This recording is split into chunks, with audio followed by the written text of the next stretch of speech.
Hi, I'm with Wagner. My name is John. I'm going to show you some tips and tricks to help you have the best experience when you're using your Wagner paint sprayer. When you use our sprayers, your painting will go faster with a good, consistent finish and easy cleanup. To get the best finish that you're looking for when using a Wagner Flexio sprayer, you need to think about three things: the distance from the surface that you're spraying, the length of passes that you make, and how fast you're moving your arm. Let me show you how those three things work together to get to the finish that you're looking for. When using a paint sprayer, you want to think of it more like a brush than you would an aerosol spray can.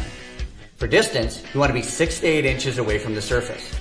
A good rule of thumb is put your fingers touching the surface and put the sprayer at the end of your hand and maintain that distance throughout the whole pass. As you're spraying, you want to minimize the number of times you go over a surface. So you want to cover it end to end with full passes as opposed to small, short motions. And finally, the speed that you're spraying. You want to go slow enough to get full coverage, but not so slow the paint runs. And one final tip to make sure that you get the best finish.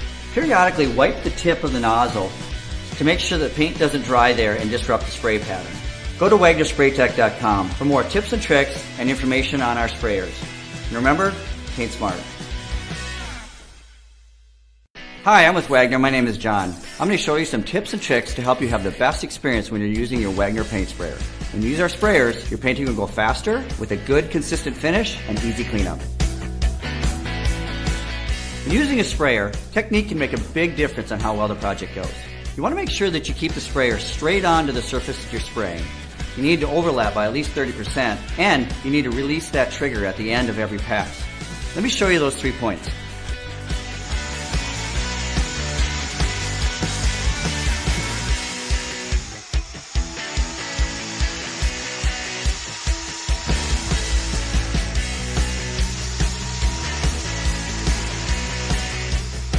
Another key point is when you're using a Flexio 570, 590, and 990 is you have a two-stage trigger.